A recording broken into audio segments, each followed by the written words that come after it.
Good morning, good afternoon, good evening, and good night, wherever you are around the world. Welcome to the final day of the Magic the Gathering Pro Tour season for 2016-17. I'm Rich Hagan, alongside fellow host Maria Bartholdi and the man, the myth, the legend, Hall of Famer, Luis Scott Vargas. We have such an action-packed day ahead of us. It's going to be volcanic, it's going to be fiery, it's going to be insert your flame reference here because red is on top of the heap. No two ways about it, but will it claim the trophy? Luis, what are you most looking forward to here on the last day of the season? The conclusion of the Player of the Year race to see whether Paulo can take it down or whether Marcio Carvalho is going to take the title. Yep, so it's a head-to-head where only one of them's playing, one of them's on the sidelines watching. Scary stuff. Maria, how about you? I want to see if Mono Red is unbeatable or if one of the other two decks in the top 8 can take it down. Douse the flame. Yes, indeed. All right, so why don't we take our first look at the bracket here on Pro Tour Sunday, and we'll show you what is going to be coming your way here on the final day of the season. Now, we are actually going to work our way down the bracket in scorecard order, if you will. So we will open up in just a few minutes with Paulo Vitor Damo da Rosa against Seth Manfield. That's Ramunap Red against Ramunap Red. Then Yan Wing Chun takes on Shintaro Karata, with the little wrinkle that Karata is playing black-red aggro. So you're going to see some scrap heap scroungers in that one. The bottom half of the bracket opens up with another Ramunap Red mirror. That's Sam Black against Felix Leong of Singapore. And then Sam Pardy against Yusuke Sasabe. Well, that's very different. That's your palette cleanser at the end of the quarterfinals. Black-Green Constrictor against Mono Black Zombies. So why don't we talk about what's at stake here this weekend? Because it isn't just about the top 8 and the $50,000 and the Platinum Pro status and the trophy and the bit of Magic Immortality and the slot at the World Championship. Oh no, there's a lot more at stake. Maria, what is the scenario for Player of the Year? Okay, so coming into this competition, Marcio was ahead of the field, and it was everybody's job to kind of catch up to him. Paulo Vitor Damo da Rosa, it's now a head-to-head game between him and Marcio. If Paulo wins the whole thing, that's it. He is your Player of the Year. If Paulo gets into the finals, he ties Marcio. Okay, so we then delved deep into the Senate and House rules of procedure for what happens when there's a tie, and it turns out that at a date, time and place and format and number of games yet to be determined, Marcio Carvalho and Paulo Vitor Damo da Rosa would go head-to-head for the title of Player of the Year. Last time that happened, Brad Nelson and Guillaume Matignon in the 2010-11 series. As Paulo said last night in an interview, please don't root against me in the final, root for me. But I know a lot of people would love to see a playoff in the Player of the Year race. Now, also up for grabs, 72 of the 73 World Magic Cup team captaincies, they're taken care of. We'll show you all of those in our lunchtime package. We'll show you what happened in all those races. One is still up for grabs. Luis, apparently you don't have a team captain yet. So you've got a couple of options. We can offer you Reed Duke, who's in the lead, or if he makes the final, it's Seth Manfield. Kind of win-win, really. Yeah, the U.S. is doing pretty well for itself either way. Yeah, so that's what's going on there. Finally, the World Championship. Now, there are 24 slots available at the World Championship. 22 of those are known. But depending on who wins today, if some of the big names who are already further up the field, if you like, within the at-large slots, win, the likes of Paulo or Sam Pardy or Seth Manfield, if they win this event, that sort of opens up extra slots. So right now, Eric Froelich needs either Sam Black or Paulo or Pardy or Manfield to win, or if Black loses his quarterfinal, that's pretty good news as well for Eric Froelich. That would bring Efro into Worlds. And Eduardo Sajgalik, who's locked up the team captaincy for Canada, well, he has to see Sam Black lose in the quarterfinal and one of the big three make it all the way. So Froelich and Sajgalik nervously on the sidelines in the little sort of penned-off area with Marcio Carvalho panicking, watching everything unfold. So that's the shape of things, but let's get into it because it's time to focus in on our first quarterfinal. And Maria, over to you. All right, here's our first quarterfinal. Let's focus in on our first player, Paulo Vitor Damo da Rosa. Channel Fireball Ice, only 29 years old, and yet this is his 12th Pro Tour top 8. It's just incredible. Lifetime earnings, almost $400,000. Platinum Pro. Just a super nice guy. I asked him this morning, Paulo, are you going to win? And he said, well, I hope so. So we'll see. And let's take a look at Paulo's deck here. Luis, what kind of build of Ramunap Red has Paulo brought to the table?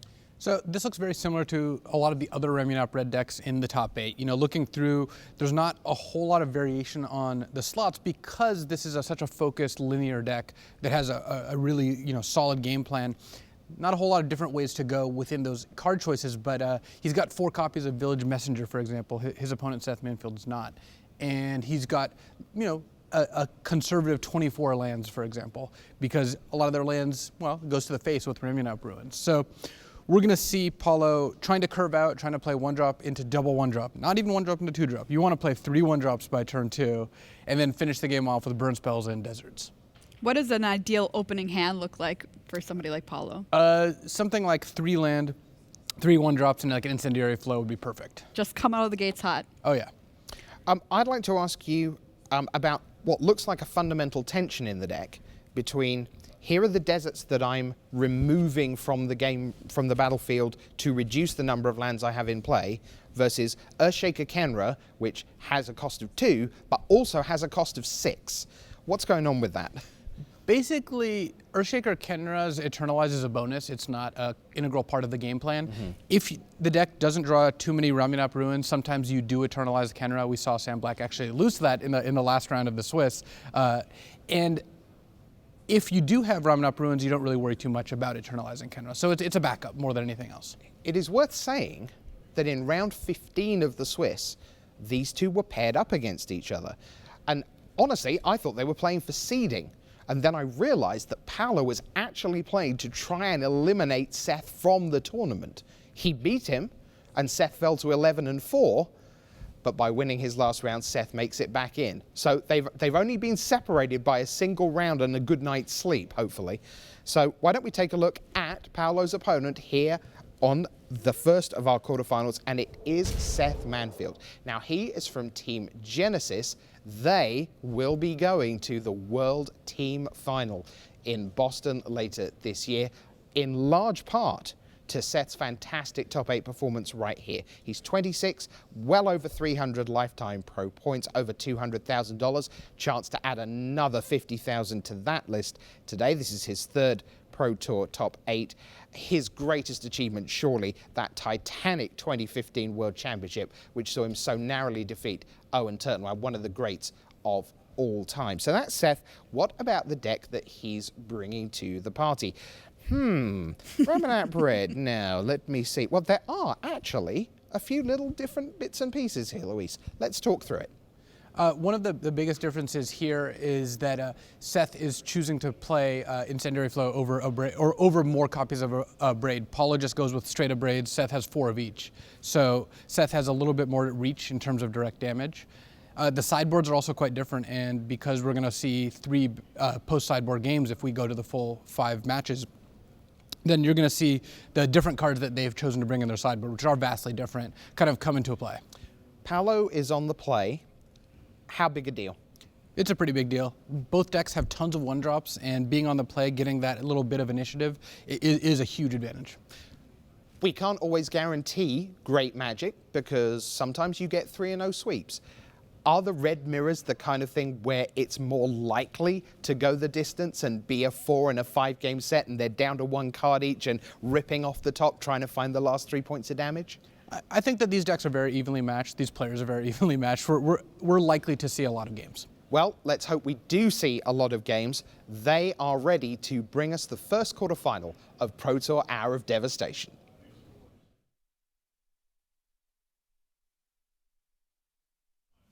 What's up, everyone? My name's Riley. A great pleasure to welcome you to the booth for the first time today, and I'm joined by Paul Cheon. And Paul, it's very exciting to welcome our audience to the quarterfinals of Pro Tour Hour of Devastation. The players are in readiness down in the feature match area. It's time to head down and see how things shake out here at the first match of our top 8 here at Pro Tour Hour of Devastation.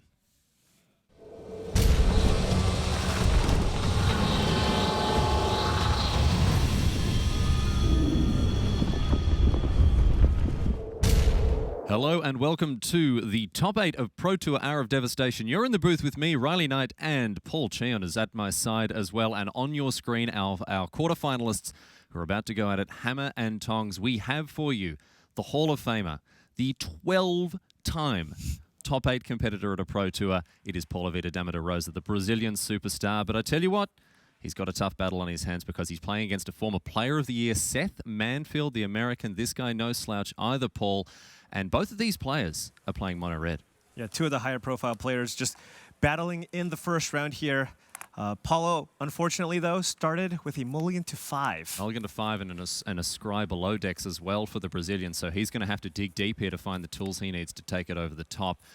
We did get the chance to catch up with PV and get his impression on this matchup, which we'll discuss in due course. But right now, 1-1's for 1, getting in and kicking off this race in a very, very fleet-of-foot fashion here, Paul. Yeah. And Paulo, again, mulligan to 5, kept the one-lander, scryed to the bottom, and was unable to find that second land. So this game could end in a hurry. Well, that's the name of the game when we're playing mono red, as we see Village Messenger flip over into this Moonrise Intruder here. But it's certainly Manfield with all the tools he needs as he's continuing to hit his land drops. Good stuff here from Manfield, and he's able to pressure Damo da Rosa, who has stumbled early. Yeah, one thing to note about this matchup is that both players are actually opting to play a few more lands than the traditional the Ramunap Red decks that we've seen. The kind of default is, most people play 21 lands, and Paulo Vitor is playing 24 lands in the main deck. And that's certainly going to come to his advantage at a stage here where he's managing still just to keep his snoot above water here as we see a Bomat Courier come down after Kari Zev makes an appearance for Manfield here. He's going to be happy about that high land count. It's going to give him a little bit of a bump here in terms of hoping to draw his this next land. But Manfield in once again. Earthshaker Kenra preventing blocks from the Bomat Courier. And it's going to be Ragavan also making an appearance alongside the Skyship Raider here. Nice little monkey token. Monkey Reno getting in. And Paulo really needs to find a land here. And it looks like he did, but just might be a little too far behind. Behind on cards, behind on board presence. Just behind on a little bit of everything. And, I just kind of want to touch back on the fact that they, why they're both playing more lands. With the addition of Ramunap Ruins to these red decks, along with, of course, Hazoret and Earthshaker Kenra, it is almost impossible to flood out with this deck. Yeah, this is a characteristic of this deck that we haven't seen very often, Paul. The fact that so often red decks, they go to the late game and they're drawing 1-1s and 2-2s, and it's kind of embarrassing. But this Ramunap Red deck means that they've really got places to dump extra mana in turns 6, 7, 8, 9, 10. Yeah, absolutely. At any point in the late game, basically, many of your lands just become 2-damage burn spells. If you hit your 6th land, you get a 4/4 haste creature out of your graveyard. There's just so much you can do now in the late game, which makes kind of playing control decks a lot more difficult with the existence of this deck. PV's second land means that he's going to be able to add his own copy of Kari Zev to the battlefield here, but it's still firmly Manfield ahead of things, you would have to say here, Paul. Yeah. Seth was able to have a second land, but Seth also did miss his 3rd land drop here. So, maybe Paulo can try to claw back into this game. Slight differences in the main deck. Seth plays slightly fewer creatures and a few more interactive removal spells. Seth is playing 12 burn spells in his deck, whereas Paulo is only playing 8. Both players are opting to play 2 copies of Chandra Torch of Defiance in the main deck, which is just a great card in general. And this is one of the main reasons why you want to go first. Being able to establish a decent board presence while dropping a Chandra and being able to protect it with your creatures is what gives you a big edge. Yeah, something that can really push it over the top here. And we've talked throughout the weekend about some of the key cards in this red matchup. And I'm sure we're going to come back to them later on because, of course, as you say, these bigger cards, Hazoret the Fervent, Chandra, Torch of Defiance, these are the ones that can really, really swing some big haymakers around. Yeah.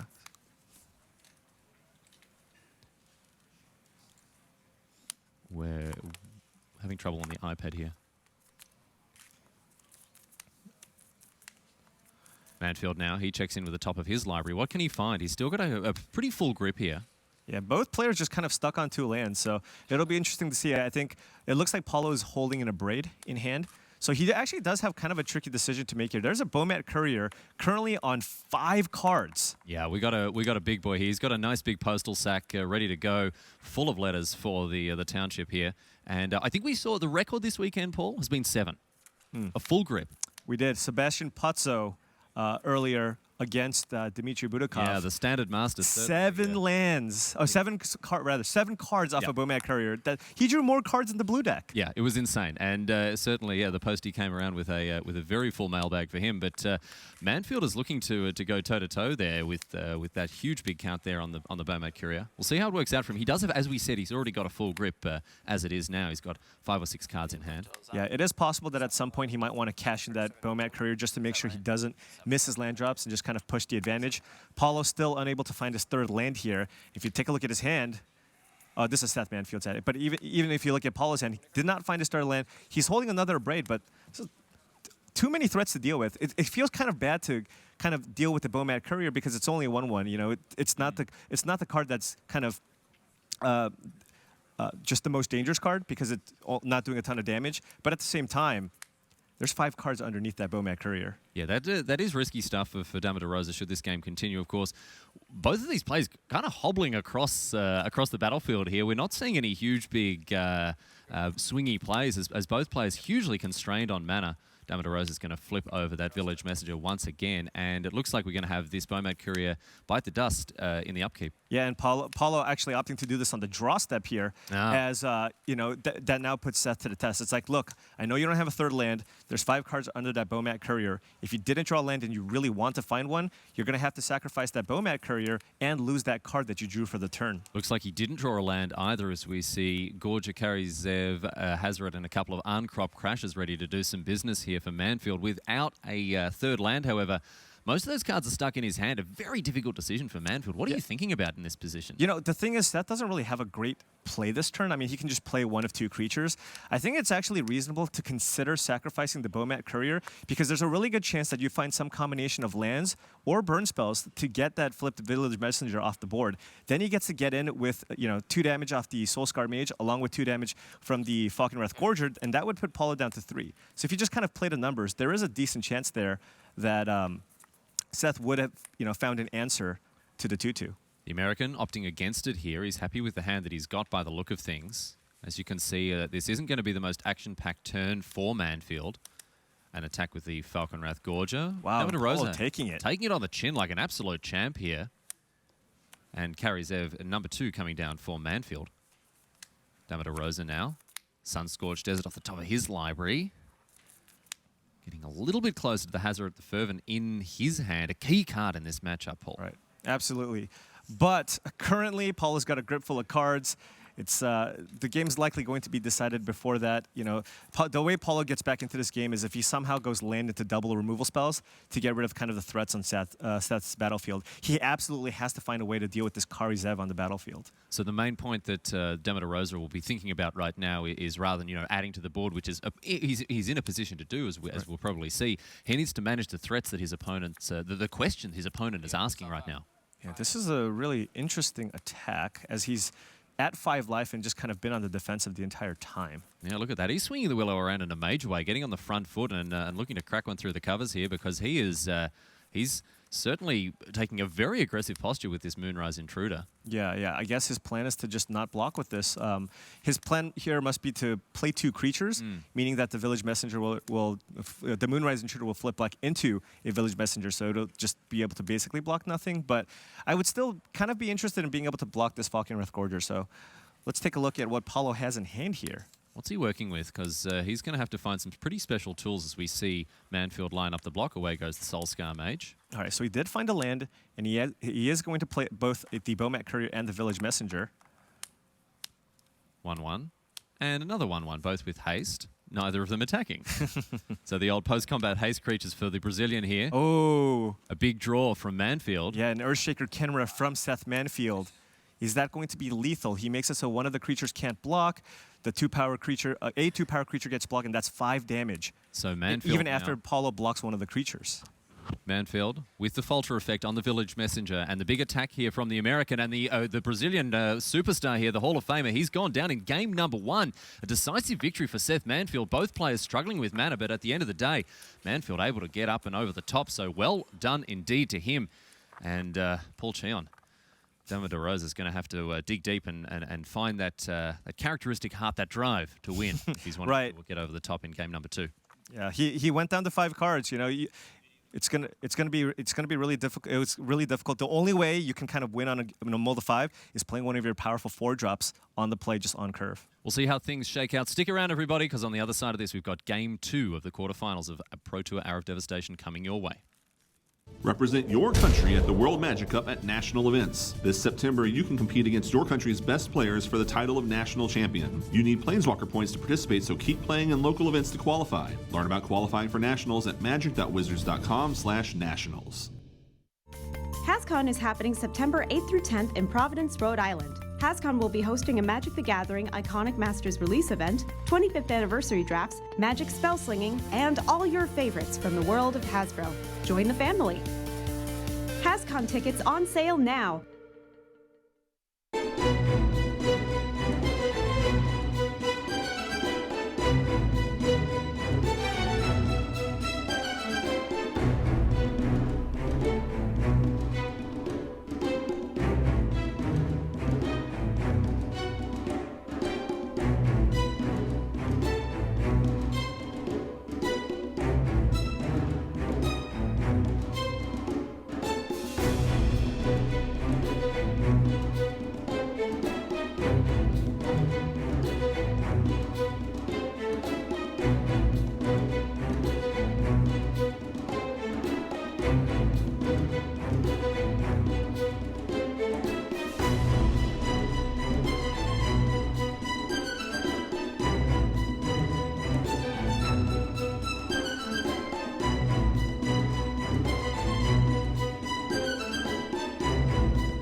And welcome back to the feature match area here at Pro Tour Hour of Devastation. Certainly a great pleasure to have your company along for our quarterfinals. Paulo Vitor Damo da Rosa versus Seth Manfield in the feature match area. And in the booth, Paul Cheon's joining me. My name's Riley, and it's a great pleasure to have your company wherever you've chosen to join us from around the world. Certainly been a great pleasure to bring you live coverage of this event throughout the weekend. And of course, it's business time. The Pro Tour Top 8's one of the biggest stages in the game.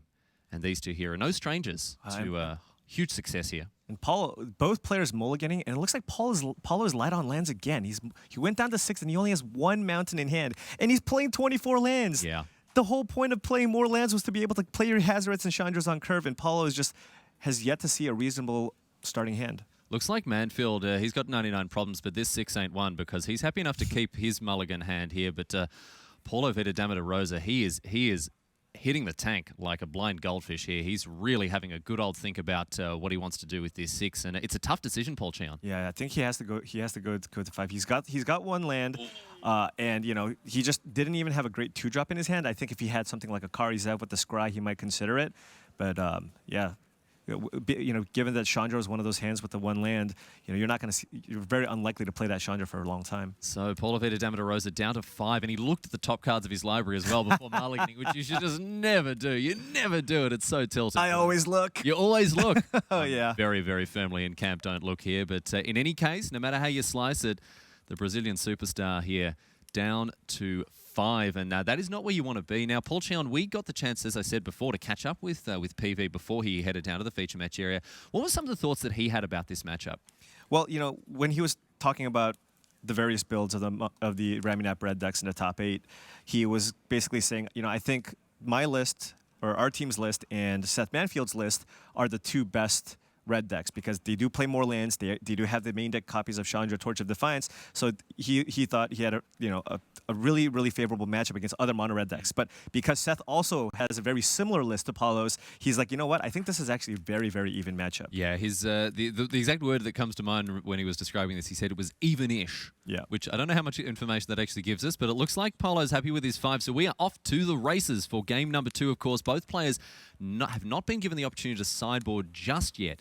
We'll head into game number 3 before that happens, of course, as we see Beaumat Courier coming down from Manfield. Things a little different in the top 8. We're playing best of 5 here. Right, so you only see sideboard games, of course, after the first 2 games. But a great mulligan here, as great as you can get for 5. Paulo Vitor does have a turn 2 Karizev, which is pretty nice against the Beaumat Courier. And he has a turn 3 Encrop Crasher with the land and a Chandra Torch of Defiance. So. And Karizev is holding off these creatures really nicely here. So Damo da Rosa is snagging himself just a little bit of extra breathing room. You may have noticed already, my friends, that these 2 fellas down there are wearing headsets. There's a very good reason for this. We've set up a big viewing area here at the Pro Tour on the main floor, and this wasn't available for people to sit down and have a squiz at what was going on earlier in the weekend, but right now in our top 8 we do have that set up, and to make sure there's no any kind of unintentional communication between the audience and the players on the screen, we've got them with the headsets on. I think a bit of white noise in the old ear holes there, to make sure that there's 100% focus on the cards in front of them. Right. So Paula kind of has an interesting decision to make. He was on the play, but he is much lower on resources than Seth Manfield. He can opt to play the Encrop Crasher and attack with both of his creatures, exert the Encrop Crasher so that the Falconwrath Gorger can't block, and then basically attack, as Seth won't really have a great block with the Beaumat Courier. But again, he's down on cards, so he's going to have an exerted Encrop Crasher, and Seth can easily crack back for a ton of damage here. Let's take a look at what Seth's working with here. And yeah, he's got his own Encrop Crasher. And Seth has an excellent 6 as well. Both of these players are certainly having better hands, better development, and a general better game overall than I would say in the first one. But look at this, Damo da Rosa holding it back. He's playing rather conservatively here. Yeah. He's opting for the defensive line here, which is totally reasonable, especially considering that he's again down to 5. And I think his game plan, at least here, is to try to kind of sit behind and try to get back into the game by playing that turn 4 Chandra Torch of Defiance if he finds a land. He's just going to try to hold on here and see if he can once again wiggle his way into some breathing room. But Seth Manfield now, he's got the big plays. We've got Encrop Crasher coming in, and it looks like we're going to see an exert. And just as you drew it up, Paul Cheon, Karizev faulted out of the sky here. And Paulo doesn't have like the best block. He can opt to use the Encrop Crasher to trade with either the Gorger or the Crasher, but he could also just take the damage here and hope to draw the Chandra Torch of Defiance and keep both of those creatures back for defense. And it looks like that's what he's going for. So using his life total as a resource here, drop down to 14. It's not the blistering. And he finds the land. And the land off the top, ripped it like an absolute pro here, as we see Damo da Rosa now considering whether he's going to make some big attacks of his own. Yeah, the real question is what does he want to do with the Chandra? He probably doesn't want to get it down to 1 because there's just a ton of burn spells that Seth can have. He doesn't really want to use it as a removal effect. So my guess is that he's going to play the Chandra here and use it for mana and probably drop the Beaumat Courier because he's also not really interested in dealing 2 damage to Seth Manfield. No, at this stage that the old shock upstairs isn't going to have too much of an impact as we see the Encrop Crasher get ready to rumble here. And it's 4 mana, and it is going to be the Torch of Defiance. Are we going upstairs or downstairs here? I think we're going to go upstairs and cast a Bowmat Courier for defensive purposes. Right at the horse's mouth here, Paul Cheon calling the shots, shooting from the hip. And we see now Damo da Rosa has just dumped his hand on the table, and he's looking to be in a much better spot here. Yeah, again, this is kind of one of the main reasons why going first is so important. But Seth Manfield also has his own Chandra, so it's going to be close. Yeah, we've got a real game in our hands here, my friends.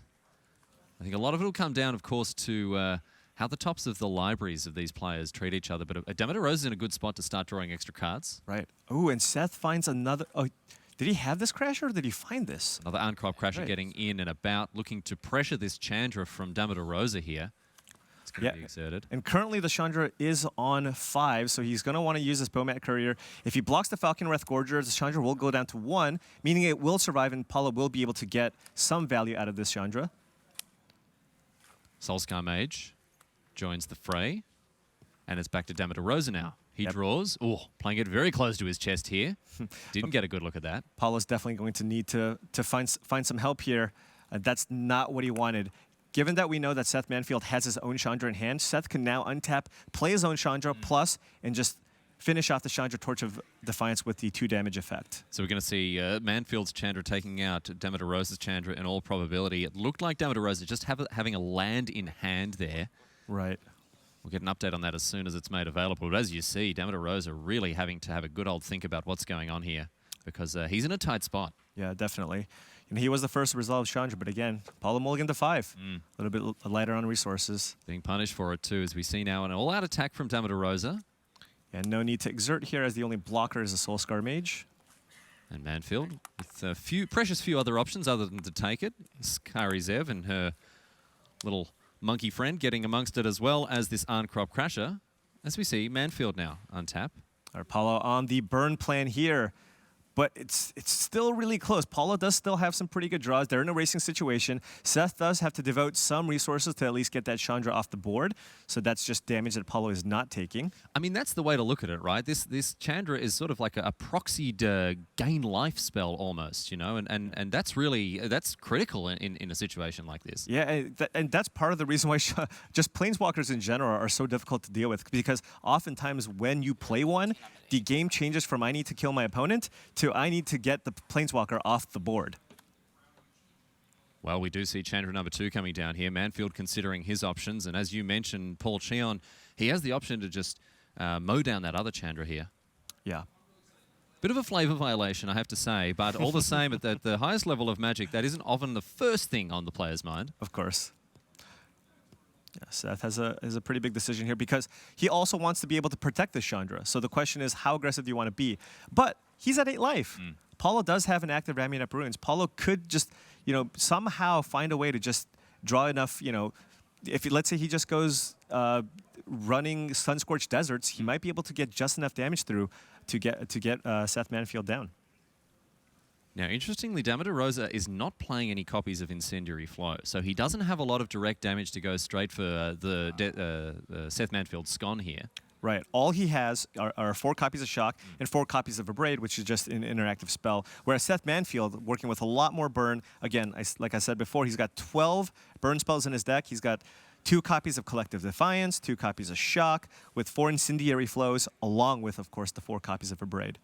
So Manfield really having a good old think about how he's going to attack here. Now, look, something that's important to point out in the finals here is that these games are technically unlimited in terms of time. Obviously, we have 50-minute rounds during the Swiss portion of these events. These guys are going to have as much time as they need to complete this match. They are untimed. Having said that, obviously, you're not just going to sit there twiddling your thumbs the whole time because you do need to still maintain a decent pace here. Yeah, but of course, we are at the top 8 of a Pro Tour, so you don't want to be that person to make that one little mistake that costs you, of course, the match. A lot on the line here. Paulo Vitor Damo da Rosa, if he wins the Pro Tour, he has to win. He will be the Player of the Year. And if he gets second, he'll be tied with Marcio Carvalho. So there's a lot on the line here for all of these players. I mean, we're going to check in with other pros as well who are still involved in races of their own, but this is the one that I know many, many people have their eye on. PV, of course, a modern superstar of the game, someone who has fans all around the world, and they'll be rooting hard to make sure he has the best chance to get himself up into the Player of the Year here. Wow, so Seth playing very conservatively here, and opting to use the minus ability on the Chandra to just get rid of all the creatures on the board. And PV Sunscorched Desert just hit the bin thanks to his Ramunap Ruins. He's going after Manfield. He's getting on the front foot. 2 damage straight to the dome here. 3, 4, 5, 8. Yeah, Seth has an overwhelming board presence, and currently, if Paulo Vitor just plays a creature, he won't really be able to block. So Paulo really needs to find a burn spell here to deal with one of the on-crop crashers on the board. Even if he does, that's 3, 4, 5 damage, and then the Chandra can deal an additional 2 points of damage. So if Paulo didn't find a removal spell, I think that's going to be it. Because again, if it's a creature, Seth Manfield can just exert both of his on-crop crashers to attack through. Damo da Rosa here, playing his cards very close to his chest. Earthshaker Kenra comes down.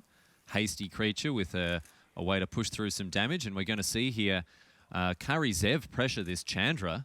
Oh, of course, he can get the Chandra off the board this way. And basically, he's going to have to hope that Seth Manfield doesn't find another way to basically deal some direct damage. But there are 3 counters under that Bomat Courier. Currently, Seth Manfield has 8 damage on board, which would get Paulo down to 2. There are a ton of cards in Seth's deck that can finish the job here. He's got, of course, Ramunap Ruins. He's got Chandra. He's got Shock, Incendiary Flow, Collective Defiance, Haste Creature. This is so close. Paulo Vitor needs Seth Manfield to draw Basic Mountain, and he needs Basic Mountains to also be under those Bomat Couriers. This is so close. Damo da Rosa poised on the edge of a knife here. Maybe going down in game number 2 as well to Manfield. We have to see what this card is. He's tapping one mountain. It's a shock? It's a shock It's a straight shock. That's it. upstairs. And Damo da Rosa goes down in game number 2. Manfield has to be very happy with his performance after some unfortunate mulligans from the Brazilian. Seth Manfield has managed to really capitalize on this, and he's in a great position as these players hit their sideboards. Yeah, absolutely. Wow. At 2-0 for Seth Manfield, of course, that's exactly the position you want to be in a best of 5. You want to be on a very strong start, and Damo da Rosa's got his work cut out for him. He's going to win 3 on the trot here, Paul. Yeah, he does. But both of these players, when they were testing for the tournament, I'm sure Mono Red was kind of the deck that they had in mind. They were like, we need a good sideboard plan for the Mirror because it's going to be one of the most popular decks in the format. It's been really high on the radar of people, going into this weekend and in the time leading up to it as well. It was quickly identified as the deck to beat, and I'm sure players have come ready for it. As we have a look at the sideboards of these 2 players, we've got the lists in front of us here, Paul Cheon. So let's talk through what's going on in the 15 cards that these players can bring to bear. Let's kick it off with Paulo Vitor Damo da Rosa here. You see the sideboard that he's brought on the battlefield. Which cards are catching your eye here, Paul? Well, basically his entire sideboard. All incredibly powerful effects. Chandra's Defeat, obviously great in the Mirror. It allows you to deal with Chandra Torch of Defiance, which is a very powerful effect. And he also has Glorybringer and a really, really cool tech sideboard card, Savage Alliance. Yeah. In the Ramunap Red deck, tons of 1 toughness creatures, and Savage Alliance allows you to deal with a lot of those. We saw in a previous match yesterday where Paulo Vitor Damo da Rosa was able to get a 3-for-1 with the Savage Alliance. Yeah, so often just that sort of, electricity type effect can be devastating against these small decks, but it looks like Damo da Rosa has the option to really transition into a much bigger deck here. Absolutely, and he's already playing the 24 lands, so he doesn't really need to sideboard in more lands. Huge big cards, Chandra, Glorybringer, this sort of stuff could really be brought to bear here. We've got also Seth Mansfield's sideboard to have a look at, and he's got some interesting options as well. Reality Smasher hasn't been up and about in Standard in recent times, but it could be the time for this. But I know the card that you'll be looking at here, Paul Cheon, is Hazoret the Fervent. Yeah, Hazoret the Fervent. Again, when I talked to many of the teams going up to the Pro Tour, I was like, all right, well, you're going to play Mono Red. What do you have for the Mirror? What's your tech? And oftentimes, they would tell me, we play for Hazoret the Fervent. It is one of the most important cards in the Mirror. It is just the first person to play it with, the ability to attack with it. Generally, just has the edge, right? You get in 1 hit with the Hazoret, you will be able to outrace your opponents much of the time. Seth Manfield also playing 2 additional lands in the sideboard, going up to 25 to allow him to play more of a big red strategy. All the red decks, of course, have Chandra's Defeat. You have your Chandra, you have your Glorybringer, but that 4th Hazoret is a big game, along with that singular copy of Reality Smasher. And one of the primary reasons to play this card is many red decks in their sideboard play Chandra's Defeat to deal with some of the bigger red cards. Just straight up swords to plowshares against most of the decks. Exactly. It deals with Chandra Torch of Defiance. It deals with Glorybringer. Guess what it doesn't get? Reality Smasher. Absolutely. That, and also Bomad Courier dodges it rather nicely. He's too busy on his postal rounds. But Paul, an interesting bit of tension between the way that these decks might be sort of pivoted or positioned after sideboard is the fact that Hazard the Fervent, as you said, when you can slam her turn 4 and attack straight away, you're in such a good spot. The thing is, mate, if you're bringing in Glorybringers, if you're bringing in more copies of Chandra, Reality Smashers, that sort of stuff, your hand isn't going to be empty on turn 4. Yeah. And that is a very good point, because again, after sideboard, you're boarding into this big red strategy, and oftentimes you're not going to be able to attack with the Hazard. We actually did get to see that a few times. Seth Manfield did kind of board into the big red strategy, played a Hazard, and wasn't able to do anything with it because his hand was just full of Chandras and Glorybringers. So, of course, we'll see how things pan out here between these two players. I'm really intrigued to see the different approaches that they've taken to sideboarding in particular. Stuff like, 4 copies of Magma Spray in the sideboard of Seth Manfield, whereas, Damo da Rosa hedging on the side of cards like Aethersphere Harvester. And, the other interplay between these decks is obviously, Paul, we talked about the fact that they can transition into becoming bigger red decks and looking to, go have a stronger late game or just go over the top of their opponents, which kind of opens the door for some interesting kind of mind games between the two players as to how they're going to position each other. Yeah, absolutely. One of the kind of key cards here is, for example, a card like Savage Alliance, right? Seth Manfield is fully aware that Paulo Vitor has this in a sideboard. Oh, yeah. So now he's going to look to board out a lot of his 1 toughness creatures.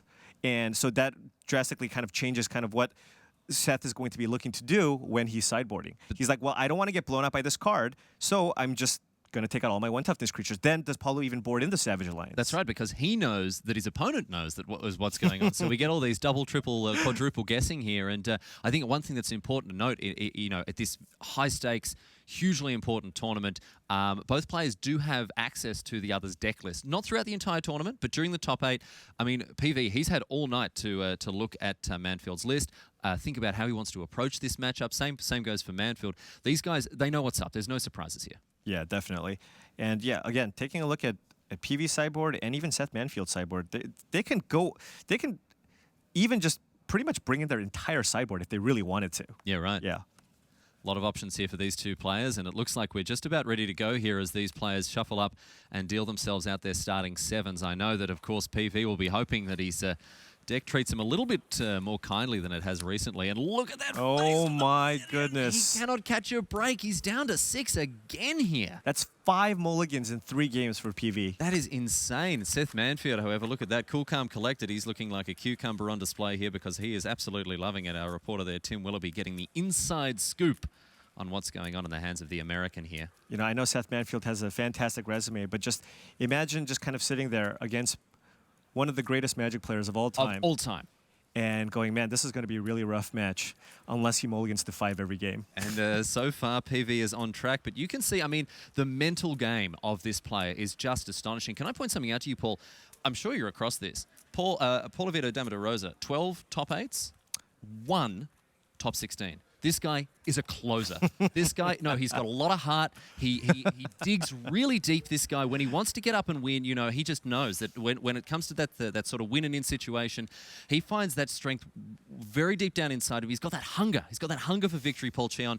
And, this is a man who can bring his full force to bear at any point. Yeah, he's had a very, very good conversion rate.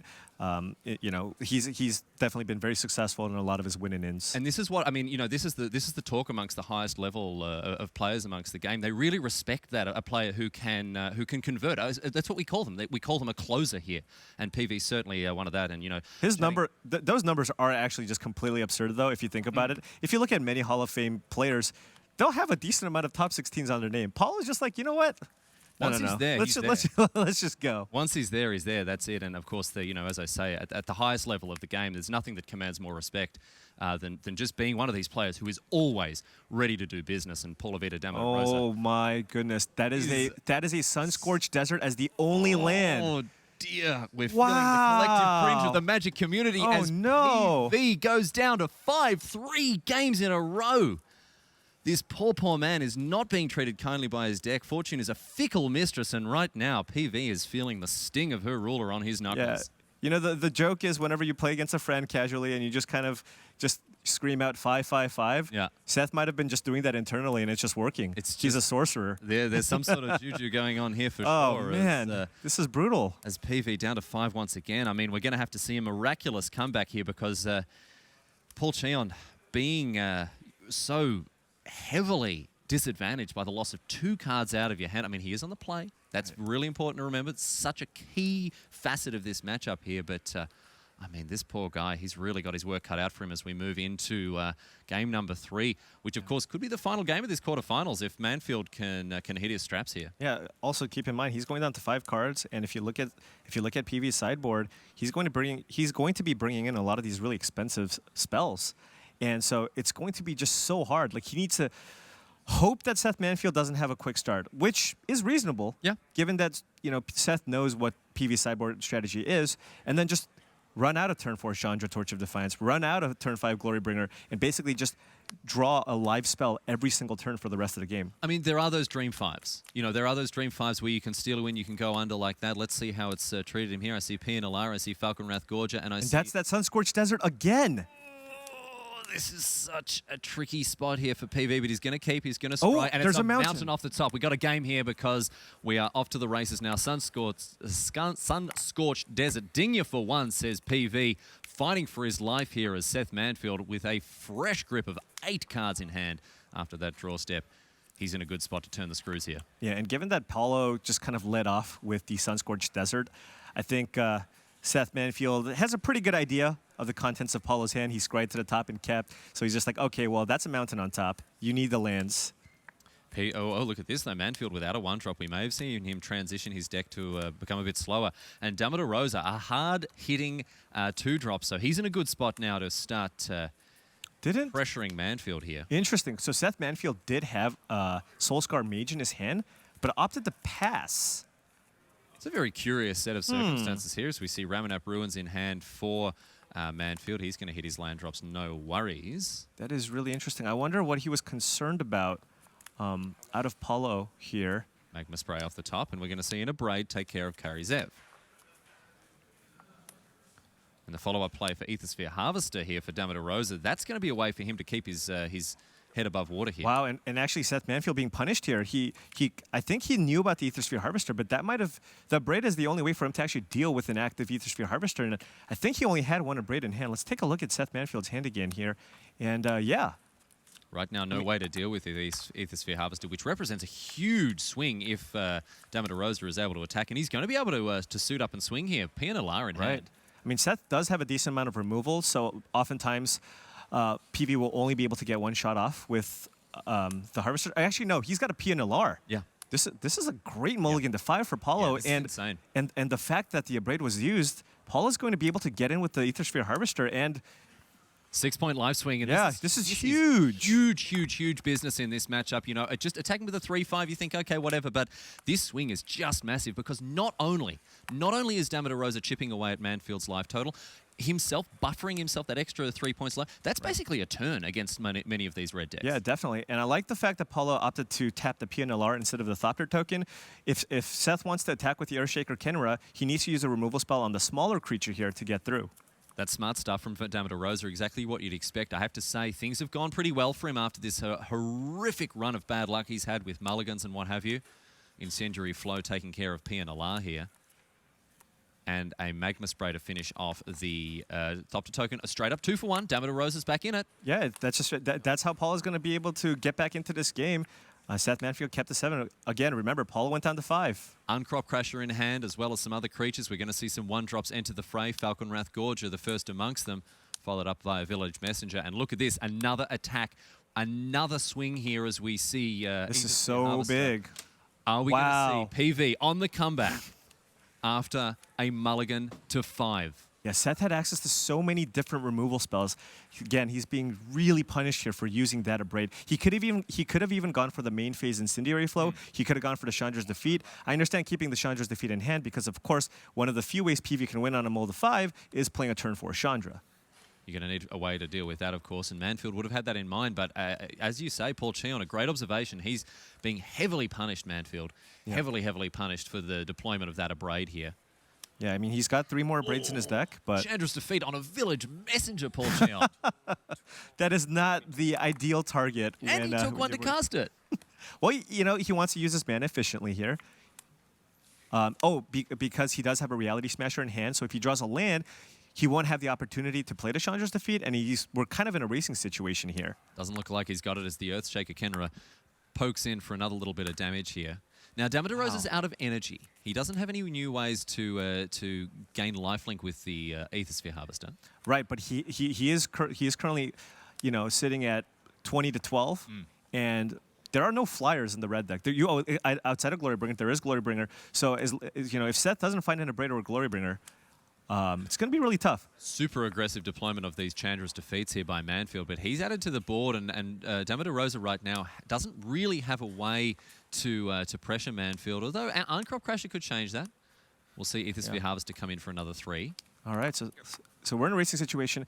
One interesting thing here is I believe that PV has a land in hand, and I think I would have played it because then if he draws a Ramunap Ruins, he can actually use it right away. Now if he draws a Ramunap Ruins, he can't actually sacrifice the Sunscorched Desert to deal some damage. Smashy smash, in comes the Reality Smasher. Look at that, getting flashbacks to Oath of the Gatewatch when these Eldrazi were running rampant this is over the super format. close. Look at this, a 5/5 Trample Haste coming down now for Manfield and an all-out attack. Damo da Rosa, nothing else to do. He is Just fully a tapped straight out. up race. Paulo needs to find a creature here. If he finds a creature, he can get in for 6, putting Seth down to 3, and then all he needs to do is attack in with the Aethersphere Harvester for 1 more turn. Did he find a creature? Bomat Courier off There it the is. top here, and it's going to crew up the Aethersphere Harvester, a robot powering a flying helicopter now. Okay, and I think Paulo has the advantage here. Seth Manfield needs to draw something. Seth Manfield currently only has 8 points of damage on the battlefield. If he sacks a Ramunap Ruins, that's 10, but Paulo is at 12. Damo da Rosa, he's hit the F6 button. No cards in hand. Does he draw a burn spell? What does he have here?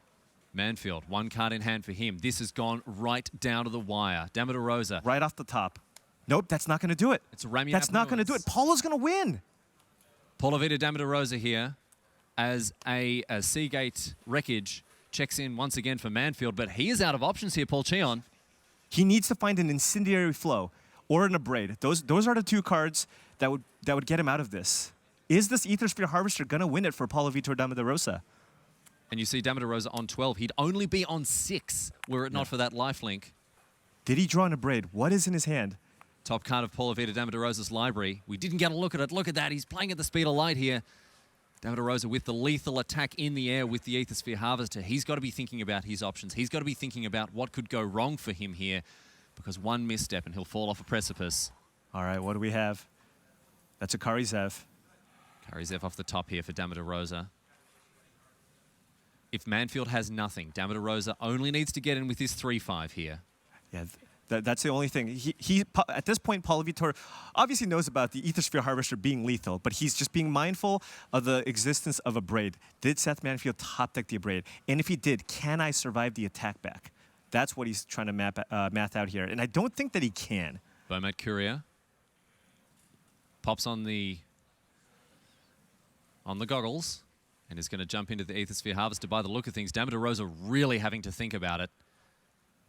He's got so many factors to consider. This 1 card in Manfield's hand is just running rings around Damo da Rosa in his mental game here. The thing is, Damo da Rosa doesn't really have a great attack with the Uncrop Crasher if Seth does have an Abrade. So I think Paulo's only play here is to just crew up the Aethersphere Harvester and attack. And if you got the Abrade, you got the Abrade. That's it. He's just got to push it and shove. That's right. He just drew the 1 card. Damo da Rosa really thinking about it here. Does Seth have the Abrade? We actually did not do it. We see. Here we go, attacks. The attack. Seth is at 3. Manfield. Scoops him up after that. Paulo Vitor Damo da Rosa pulling off an incredible victory. Insane stuff from the Brazilian here. This Hall of Famer has truly lived up to his reputation. 3 consecutive mulligans to 5. Back against the wall. Absolutely digs deep. And we said this before, Paul Cheon. We said that he's a closer. We said that he knows how to get up and about. And look at that. That is incredible stuff. Seth Manfield's got to be you had in his hand, your opponent's mulligan to 5. You have 4 burn spells in your hand. You're like, I can just use whichever burn spell I want. It doesn't matter. It doesn't matter. And then Aethersphere Harvester just taking it home. Wow. Absolutely. A key card here for Damo da Rosa. We touched upon that talking about Sideboard, and we talked about this 3-5, the life link, the fact that it can buff your life total and get in for big chunks in the air.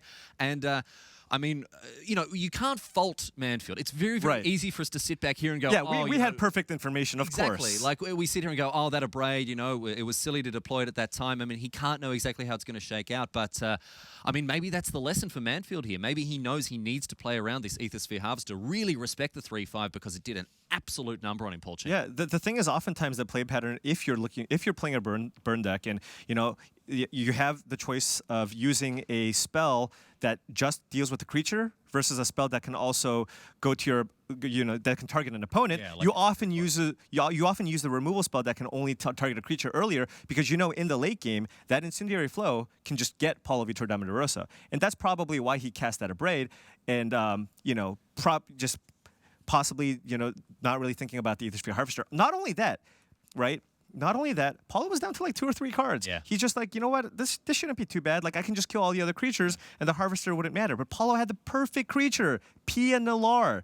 That forced Seth Manfield to use 2 removal spells on 1 card. That's right, and this was, you know, we actually also touched upon the fact that sometimes you get that Dream 5, and we looked at PV's hand, the Sun-Scorched Desert, Mountain on the top critically, and we're going, oh, geez, it's going to be a tough one. But Paulo Vitor Damo da Rosa, like an absolute champion, ladies and gentlemen, he has taken it home for Team Rock and Roll here in game number 3. So now, 2 more on the trot needed for the Brazilian. Seth Manfield only has to win 1 more, and he's going to be in the semis. Yeah, I mean, Seth still, of course, with a huge advantage. Yeah. He's got the 2-1 lead. He's now on the play. It'll be kind of interesting to see what he opts to do, how much differently his sideboard planning will go, depending on the play or the draw. If you looked at Paulo Vitor Damo da Rosa, he opted to still be pretty aggressive. You still saw a lot of 1-drops when he was on the play after sideboarding. Will Seth do the same thing? Yeah. Again, Paulo does have access to cards like the Savage Alliance. Is he going to bring it in? Did he bring it in? This is a really interesting kind of mind game. Yeah, this is a really interesting dance here. We're all just sitting around with our little masquerade ball masks on and watching these two, you know, dance and wiggle across the floor here, because the different posture that they adopt going into these sideboarded games, it's really going to be decisive in finding an outcome, because if they bring in the wrong answers, if they bring in the wrong questions, Paul, then you know, the game's going to be completely flipped on its head. Yeah, definitely. Another interesting thing, just for the matchup in general, is just how they use their Chandras. Oftentimes, game 1, you try to protect your Chandra, you tick it up because you can get burned out. But now both decks have access to cards like Chandra's Defeat. I think a very common scenario that you'll see if they kept in Chandra is play Chandra, get a creature right away with it, get your value. You want to get the value, that's it. You want to Flame Slash, gain a bit of life, or get a card out of their hand. And, right. And Paul, in so many situations, this Chandra just is a built-in 2-for-1. Yep. I mean, you know, in the worst case scenario, she's gaining you some life, but if you come down Flame Slash something and it immediately eats a Chandra's Defeat, you're happy with that. Yeah, that's 2-for-1. You know, the mono red deck, the Ramunap, mono red mirrors in the past have always just come down to the attrition game. And you know, I know a common strategy way back in the old school days was choosing to draw. Yeah, right. In the matchup, because you have 1 additional burn spell. Just give yourself that extra card. Exactly. Magic is a little bit different now. Of course, we have just such heavy hitters like Hazoret and Chandra, that, you know, cards that you kind of want to be on the play. But that's just how important, you know, the attrition matchup is here. And again, Paulo has got to be thrilled winning on that mold of 5. Yeah. I mean, look, you can see it written all over his face here. But once again, these players are going to have to bring their very best to bear as we head into game number 4. This is better stuff from Paulo Vitor Damo da Rosa. He's going to keep a hand. An unprecedented state of affairs here as Paulo Vitor Damo da Rosa keeps a fresh 7 off the top here. And we are off to the races now with game number 4 of our first quarterfinal here at Pro Tour Hour of Devastation. Heartfelt thanks for you around the world choosing to join us this weekend. A great pleasure to bring you live coverage of this terrific event here. And with these players well and truly underway with game number 4, we're going to have a result before too much longer, you would think. It does look like Damo da Rosa has gone bigger. Glorybringer sitting out in his hand, but both players still on the board with their respective 2-drops. Yeah, it's actually interesting that he opted to keep in Village Messenger on the draw. Incendiary Flow is going to take care of this Skyship Raider. Raid no more, she will, as Damo da Rosa with troubling mismatch basics here. Continues his onslaught, and it's Aethersphere Harvester, this decisive card. It's okay, it's mono red. It does not give them a free pass, Paul Cheon. That does not give them a free pass. If there's a time to play mismatch lands and tilt your opponent, it's when you're playing the mono red deck. Jeez, we'll see if we've got some 8th edition whiteboarder stuff coming out later on from Damo da Rosa. Hazoret the Fervent coming down for Manfield. And he can attack. He can attack. Yeah, we talked about this, the fact that so much of the time when we're transitioning to bigger decks, when we're playing mono red, Hazoret the Fervent doesn't have the immediate impact. Right, right. But one nice thing about Hazoret the Fervent, unlike other legendary creatures that you can play, if you draw another one, you can just pitch it. Oh, the synergy. No big deal. The synergy, that's right. Yep. When you're playing 1/1s for one as well, sometimes you'd rather discard them rather than put them on the battlefield. So in many cases, Hazoret the Fervent gives you the outlet to do that. So appropriate, of course, to see her getting it done in the feature match area during the Hour of Devastation. The only one of the gods of Amonkhet to survive the Hour of Devastation, of course. She's leading all the survivor to safety outside of the city. So a very, very appropriate flavor win here, the fact that she's still up with that big spear. Getting it done here, Karizev coming down, and now as well, a Village Messenger. We're going to see an immediate crew and attack. And I like this from Damo da Rosa. Once again, the life swing, pressuring Manfield, and Aethersphere Harvester working overtime. Yeah, doing a ton of work here. And Seth Manfield still has a decent play. He really wants to be able to attack with the Hazoret, so he does need to either find a land or something that costs 2 or less, which is highly likely. So it looks like he found a 2-drop here, and that's a Karizev. Karizev on both sides. Well, the first one knocked out of the sky thanks to the Incendiary Flow. And an attack for Manfield. That's a big attack as well, and we're going to see him put his snoot out in front here as Hazoret the Fervent begins to take over this game. Having said that, we saw the amount of heavy lifting that Aethersphere Harvester did last time. Yeah, and Paulo does have a Glorybringer here, so it's going to be a pretty close race again, but that Aethersphere Harvester is going to be doing so much work. I imagine Paulo's going to play the Glorybringer here, get the Karizev off the board, exert, and also attacking with the Harvester, which is 7 damage, getting set down to 8. Paulo will likely use the energy to gain the 3 life, going up to 13. We talked about that as being a critical part of the fact that Aethersphere Harvester does have such an impact. And although generally it only happens twice, you're not gaining too much life off it. Even just 6 life off 2 attacks can be enough to give you that breathing room, as we saw in game number 3. Right. Actually, what Paulo can consider here is not actually exerting the Glorybringer and seeing if he can win a racing situation. Attack with the Glorybringer, attack with the Aethersphere Harvester, that's 7 damage. The next turn, if you don't exert, you get another attack with both the Glorybringer and the Harvester. Then all Paulo needs to do is find a way to deal 1 extra point of damage. Yeah. Now, if he does this, well, Seth Manfield's got Hazoret, Seth Manfield's got Karizev, that's 8 damage right there. And, I believe, he also has the ability to deal additional damage, and he has the Earthshaker Canberra, so that's 5, 8, 10 damage. And then again, if Seth Manfield discards a card to the Hazoret to deal 2 damage, that's 12. And Paulo's going to go up to 13. Yeah. So he's going to be actually 1 point short. I think there's a really good shot Paulo doesn't exert the Glorybringer and just tries to race and put himself in a situation where he can draw Chandra, Sunscorched Desert, Ramunap Ruins for the win.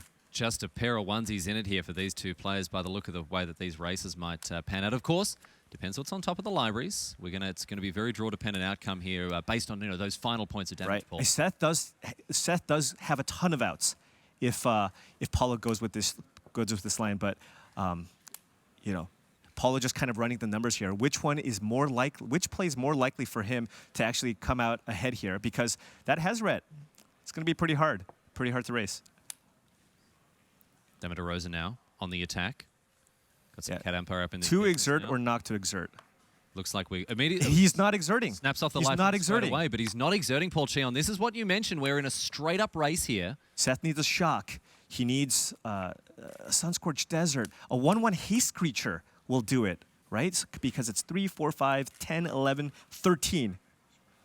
Magma Spray off the top for Seth Manfield. It's not good enough. Seth drew a Magma Spray?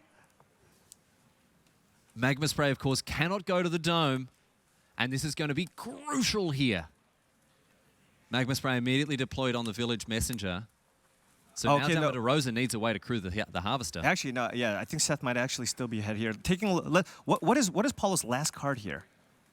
He's got a Falcon Wrath Gorger, so he can crew the Aethersphere Harvester. He needs to find a single point of damage. 1 point somewhere. of damage needed for Paulo Vitor Damo da Rosa. What has he got? He's got 1/1s with haste. He's got a Sun-Scorched Desert. He's got Ramunap Ruins. The top card of Paulo Vitor Damo da Rosa's library is going to be Is so it important. some form of damage? It was a non-land card. It is an it's an on-crop crasher!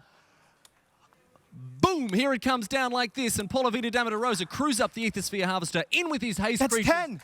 That That's is 10. enough to take him over the line. Trigger on the Kari Zev. Seth Manfield looks down at the card in his hand, and he's got no choice. He packs it up. We're going to game number 5. Wow! Wow! Tumultuous applause from the viewing area, ladies and gentlemen. The comeback of a lifetime. We are poised now for a tiebreaker at game number 5 of the first quarterfinals, my friends. It is right down to the wire, Paul Cheon. Yeah, that is just unbelievable. You know, most people, you play Glorybringer, you use it and you get a creature whenever you want. You get your value. But Paulo running the numbers and knowing that, you know, if Seth whiffs, the most amount of damage he can take on the attack back is 12 damage, and he went up to 13. Yeah. Aethersphere, our Harvester, doing such heavy lifting. The real MVP of this Absolutely. game. I mean, you know, not that anyone's debating this. This card has just completely turned around the game, given Paulo Vitor Damo da Rosa just that little bit of extra breathing room. And he was looking to go bigger. He got him with the Glorybringer. And Paul, I love the way that you pulled that apart there, because we looked at the different lines. And usually, you know, yeah, Glorybringer, attack for 4, kill that, and you know, get your value. But here, Damo da Rosa, he's run the numbers. He's done the bean counter impression, and completely rewarded for it. Now, right. I mean, keep in mind, a lot still had to go right for Paulo there. That's exactly Seth right. needed to not draw a burn spell, and Paulo needed to draw a way to deal an additional point of damage. But that's what Hall of Fame players do. They put themselves in positions to win games that they're unlikely to win. Yeah. Let's have a look. I mean, we've been chatting about some of the key cards in this matchup, and one that actually we haven't seen have a decisively, a profound impact on this match so far is Ramunap Ruins. I want to touch upon this card because we could see it as we head further into our top 8 here. This Ramunap Red deck, obviously named after the card. Paul Cheon, in a general sense, even if we haven't seen it in this quarterfinal, what's so important about this card? This is one of the most important additions to the deck. Actually, I think it's the most important addition to the deck. This allows you to kind of, in conjunction with other deserts that you can play in your deck, it means that you're never going to flood out. All your lands in the late game, if you have a few deserts in play, become 2 damage effects. And that's so hard to beat. You also, again, in conjunction with cards like the Earthshaker Kenra, mean you're never going to flood out. And that means the late game. Oftentimes, this is how the red deck loses.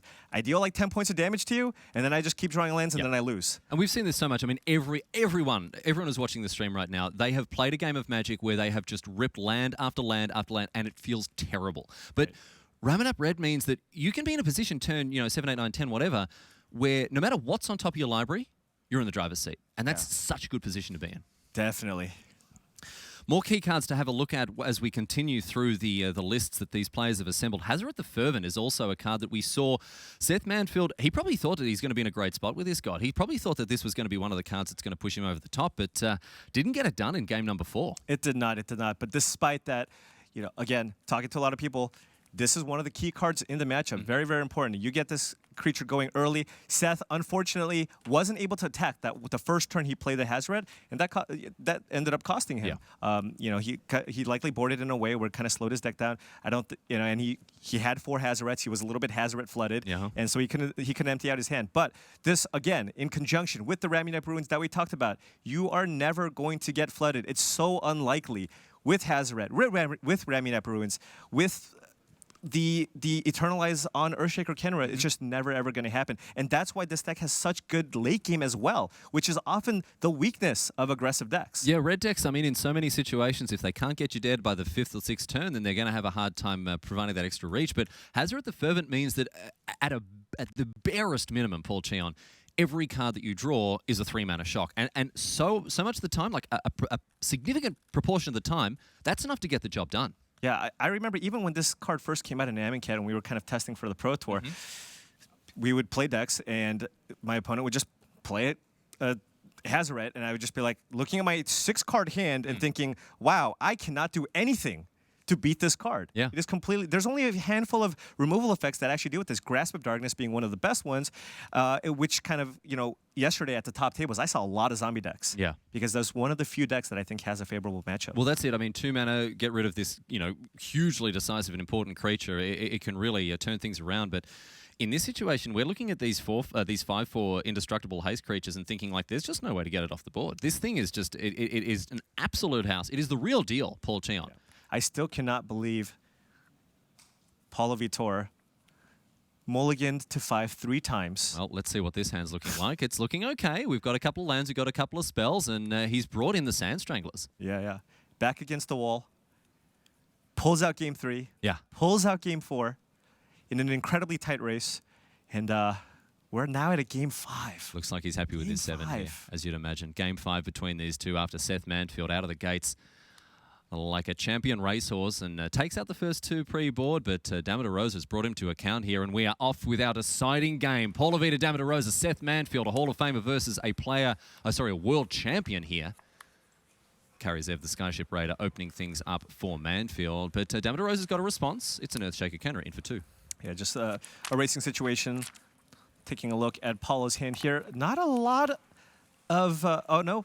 He doesn't have a way to deal with the Karizev just yet, but that Sand Strangler is going to be a pretty big game because, of course, he already has that Desert on the battlefield. And Sand Strangler, a card we really haven't seen a lot of. No, that's true. I mean, one of the key heavy hitters in the limited format, right. But it has been brought to bear, occasionally in these red decks, and it's looking to do good work for Damo da Rosa in this situation, as we see Karizev and her primate partner get in. Oh, and a missed land drop from Seth Manfield. Oh dear. Oh dearie me. This is not good news for the American here, as Damo da Rosa adds to the board with a Pia Nala. Yeah, Damo da Rosa looking to be in control here. Yeah. Damo da Rosa has the 4th land, which is really important here. Next turn, he can play that Sand Strangler, give himself tempo. And again, we talk about how the red matchup is all about. Attrition. It is. It is absolutely. It's a 2 for 1 on a stick. It's taking these advantages where you can get them. We saw it in another game where Seth Manfield had to spend 2 of his removal spells on a card like PNLR, and now we've got another built-in 2 for 1 here in the form of Sand Strangler. So Damo da Rosa has got the tools he needs to break this game wide open. Oh, another straight up 2 for 1. Seth Manfield, he's not looking to muck around. He has no time for games here as PNLR eats 2 removal spells, but Sand Strangler getcha. Look at this. Damo da Rosa is pushing this attrition game over the top, Paul Cheon. He's so far ahead on cards, and I mean, the way the Team Channel Fireball Ice kind of tool their sideboard, it feels like they have such a huge edge against all the other red decks. So ready for this. They've got Glorybringer, they've got Sand Strangler, they've got PNLR, these ways to push through this battle of attrition. Right.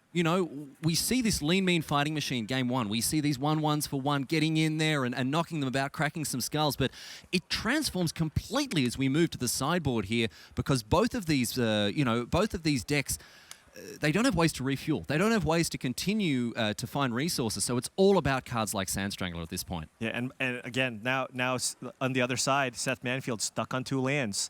Look at this. It's wow. So grim for him. What here a as turnaround here. Kenra now in for 5. Although an Abrade is going to take care of that Sand Strangler. But Paul Chen, as we mentioned, he had to use it. But guess what's happening? Aethersphere Harvester again. Daggers for Manfield as this shatter hits the bin here. Yeah. Another artifact poised to be so impactful once again for Paulo Vitor Damo da Rosa. And Manfield has just got to look at this and weep. As we see now, Incendiary Flow clearing the way a little bit here with this Earthshaker Kenra, but the hits don't stop coming for Damo da Rosa now. Yeah. Hazaret the Fervent and another Mountain in hand for him. Wow. Okay. And at this point, Paulo Vitor is comfortable ahead on life. He's not crewing that Aethersphere Harvester. He's just getting in for 5. Straight up here, 4 mana. Boom. And of course, 1 card left in hand means that Hazaret can get up and do what she knows how to do best, chuck that spear around. And a glorified death may be coming the way of Seth Manfield before very much longer here, because he is really back up against it. Can you believe it, Paul Cheon? This game is basically over.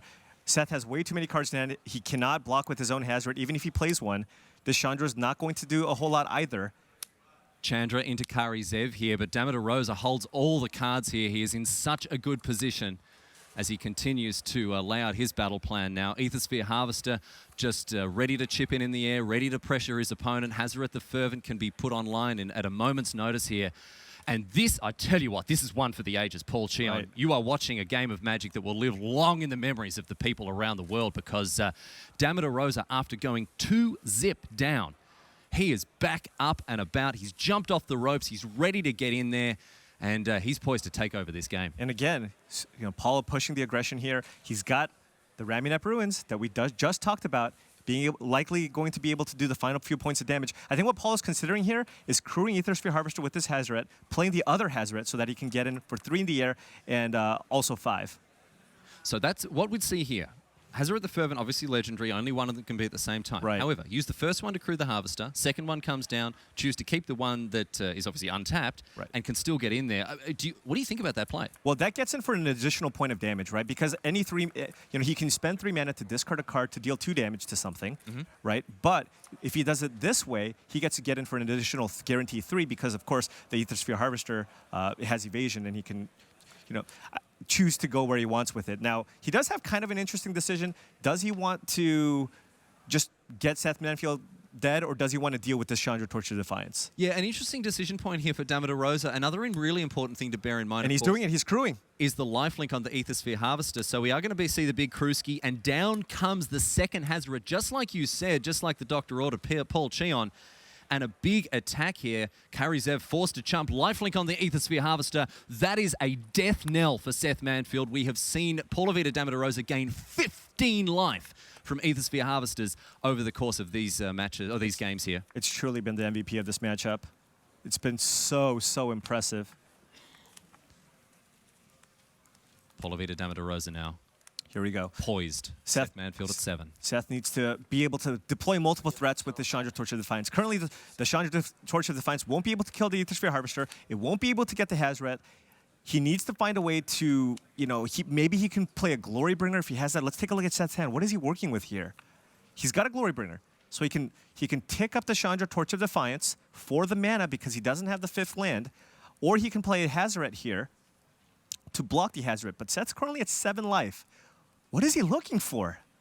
And a Braid off the top. Okay, well, there's our answer to Aethersphere Harvester for Seth Manfield. But that's not going to get it done. If he uses the Braid on the Aethersphere Harvester, Paulo Vitor attacks Seth down to 2, then discards a card or sacrifices a land to deal the final 2 points of damage to Seth.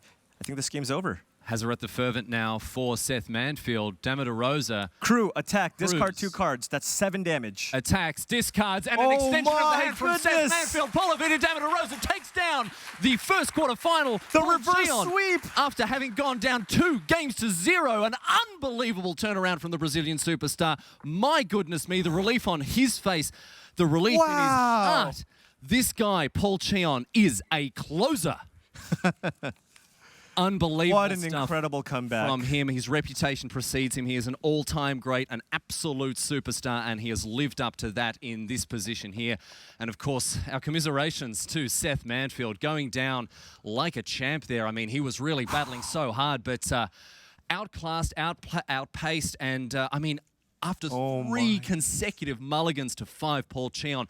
What a match. What a privilege that we've just had to be able to enjoy such a match of Magic. Yeah. I think Seth Manfield's going to have nightmares about that Braid. Yeah, he's really going to have to have a good old think about that. But of course, let's not take anything away from this guy, because another PT top 8. He's got a very impressive resume and plenty of time ahead. He's getting that one step closer to that Hall of Fame resume for sure. Yeah, for sure. I mean, really impressive stuff from him. But full credit to this absolute powerhouse of Magic, the real deal, PV, Paulo Vitor Damo da Rosa. What a pleasure it's been to watch him work his magic. My friends, we've got plenty more action coming your way from the feature match area before very much longer. We're going to get things set up and nice and tight ready for you. But stick around, because on the other side of this, we'll be checking in with our next couple of quarterfinals, so don't go anywhere. We'll be back in just a few moments.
Welcome back to the news desk. Marie Bartholdi joined by Rich Hagan and Luis Scott Vargas. What an incredible match. We saw Paulo claw his way back from 2 losses. Luis, tell me, what was the key to winning the match there for Paulo? Ethosphere Harvester did so much work in those last couple games. He gained something like 15 life over the course of the match. Just incredible. Rich, what was the biggest standout moment for you? Look, it has to be that Abrade from Seth Manfield. I have no idea what the right play is. I have no idea all the things that he was thinking through while he was doing that. And I mean, in a way, what a horrible position to be in, what a privileged position to be in, to be able to have that choice to make, in the heat of battle in the top 8. But the moment that Abrade goes by and the Ethosphere Harvester appears, you just have to feel sick at that moment, and that was a huge moment for sure. Yeah, some great magic out there, and our very own Brian David Marshall is down on the floor to hear from Paulo Vitor Damo da Rosa himself.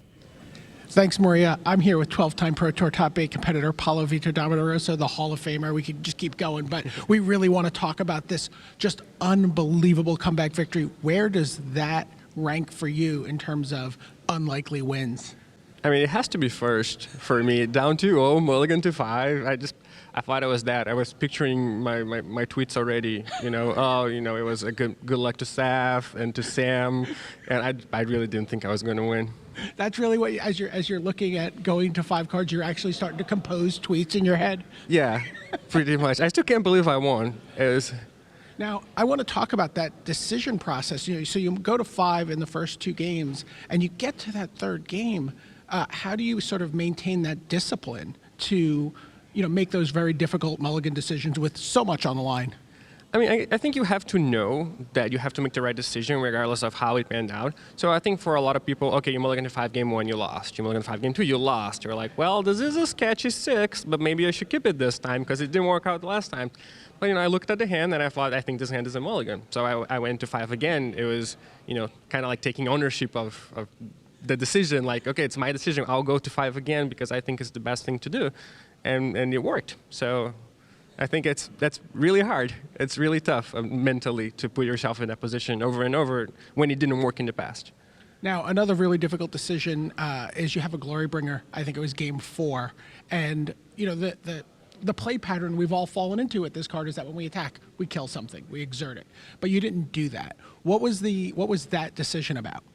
It was about, well, I think exerting glory bringer is the safe play. I'm not going to die next turn, but am I going to win the game? And I didn't think I would. I thought my best chance of winning the game was just having Seth brick, and then I would potentially kill him next turn, either with my messenger, which he killed, or a top deck, which I top decked. So I think, yeah, it was, I put myself dead if he had anything, but he didn't have anything, so I won. That was basically it. I had to make a choice. I could prolong the game and see if I could top deck better, but I didn't think the game favored me. So I thought, okay, let's make the game be decided this turn. I went to effectively 1 life, so I'd be dead to a desert, a shock, an incendiary flow, a haste creature. But I thought it was the best thing to do. And that's why I did. And it worked out for him. Paulo, 1 match away from your best finish in the Player of the Year race. If you win this next match, you're tied with Marcio Carvalho. If you win that match after that, you're a Pro Tour champion and you're the Player of the Year. Crazy stuff. Good luck the rest of the way here at Pro Tour Hour of Devastation. Thank you. Yeah, he can't believe it either, it turns out. Okay, so let's take a look at the bracket because it doesn't lie and it tells you that Paulo Vitor Damo da Rosa advances past Seth Manfield by 3 matches to 2. It didn't look like it could possibly go that way, but here we are. PVDDR will be back with Ramunap Red. So let's turn our attention. Next in the bracket, it's Yan Wing Chun against Shintaro Kurata.